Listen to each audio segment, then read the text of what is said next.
Welcome to your online revision class. This is for your classes and objects chapter. Classes and objects, it is an important for 6 marks, 1 mark question as well as 1 5-mark question, totally 6 marks students.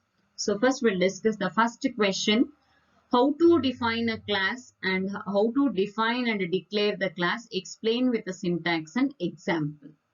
How to define a class is nothing but class definition you should write, and a class syntax and class example you have to write. Declaration is nothing but object. What is object? How to declare the object, and that is a syntax and example you have to write. When this slide will give you, it is a way of grouping a similar objects having a similar characteristics into a single name. A class is a user-defined data type which contains data members and member functions. This is your syntax and example. So syntax, class is a keyword, class name is an identifier, and access specifiers, private, public, protected, are used to define the class members called data members and member functions. These data members and member functions enclosed under flower brace and terminated by semicolon. And this is gives you an example. So class student, here S number, S name and fees are the data members.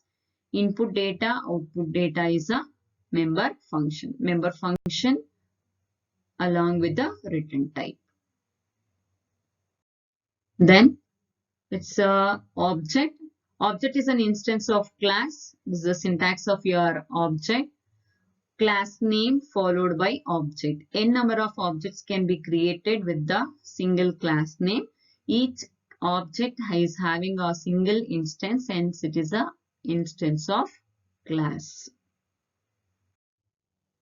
Yes students, this is you are defining a member function inside the class. Inside the class is done with a like a normal function, and all the functions which is defined within the body like are treated as an inline function. This is the syntax of your inline function.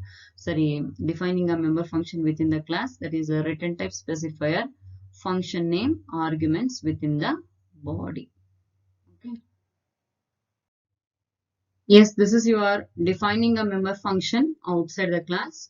Defining a member function outside the class done with a using your scope resolution operator, but the prototype of the function should be defined within the class, done within the class, and the definition is done outside the class. So then this is the syntax of your defining a member function outside the class. Return type, specifier, class name, scope resolution operator, member function, class arguments within the flower brace body of the statement. What is scope resolution operator? It is used to provide global access to a local variables, or it is used to define the member functions outside the class. So in the previous slide we discussed inside the class. Now we discussed outside the class, and in the next slide we will discuss the example of this. This is example of your defining a member functions. It contains both inside as well as outside. See here, input data is being defined within the class. Output data prototype is declared within the class, and the definition done outside the class. And class sample is a class name. Using the class name sample, S is a object. These member functions are invoked using the dot operator.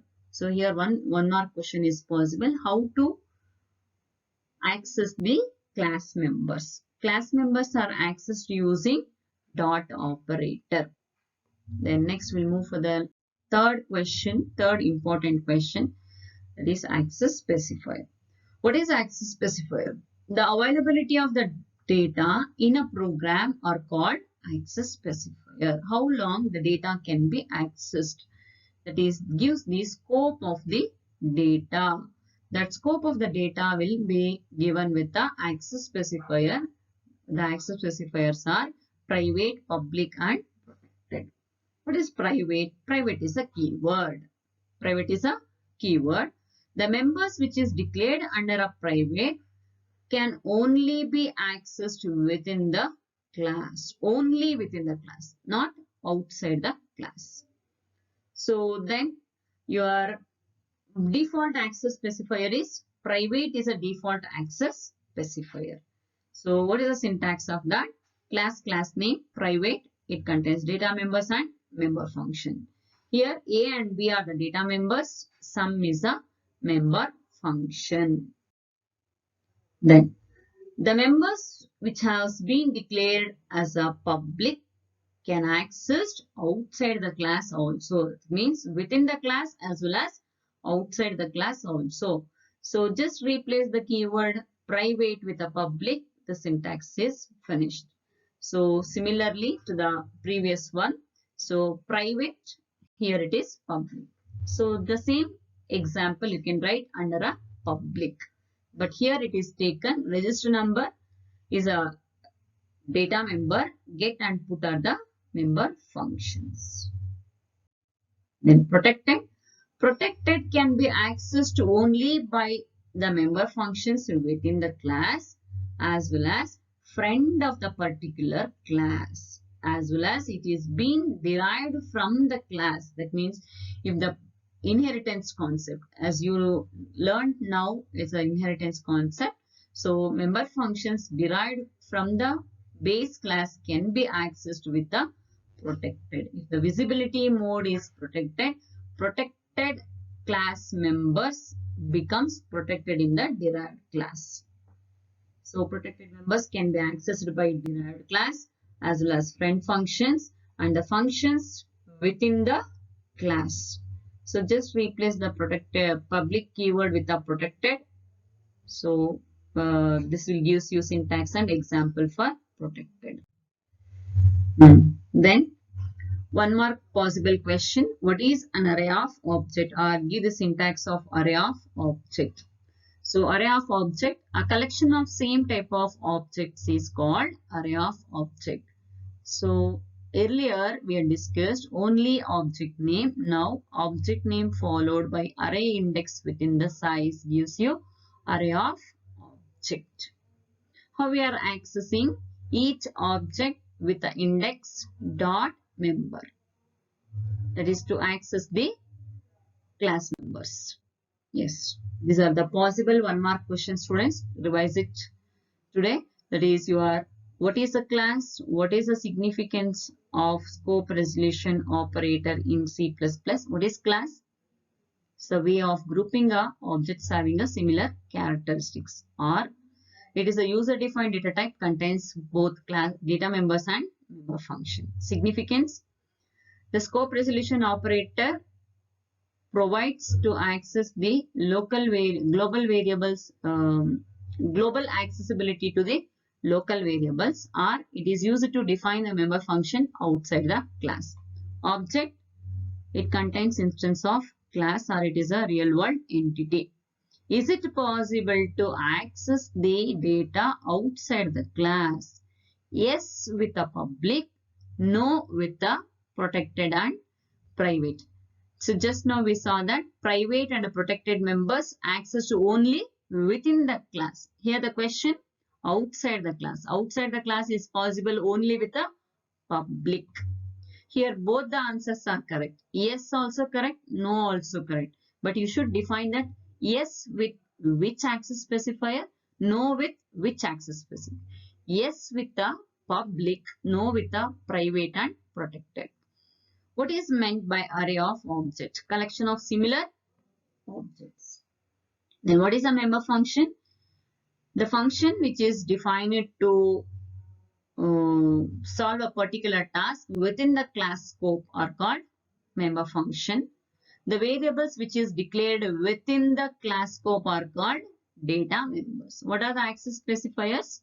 It gives the availability of the data or scope of the data. How to access the class members? The class members are accessed with a dot operator. How to declare the object? Syntax of the object. Okay. So what are the possible 5-mark questions? Yes. What is class? Definition, write its general syntax and example. What are access specifier? Explain any two. Here you can expect any three, not all, any two. So these are the questions I have collected from the previous paper. But here you can expect that is three, all three you can expect. Explain the member function inside the class definition. Then what is class? See here. Question number 1 and 4 both are same. Here it contains only the definition. Here it contains both definition and declaration. That means class and object you have to write. Then general syntax to defining a class. So question number 1, 4 and 5. Your class and object. Then question number 3 and 6 is a combined question for you now. You have to write, that is a compulsory question. Access specifier, you can expect any 3. Okay, students. So the next video, I'll send your function overloading. Today you go through these classes and objects, and yesterday I have sent a notes for the classes and objects. Those who are not copied, at least take a printout and keep it with you and prepare well for the test. Okay, thank you students. We'll meet in the next revision class. Thank you. Please revise it properly.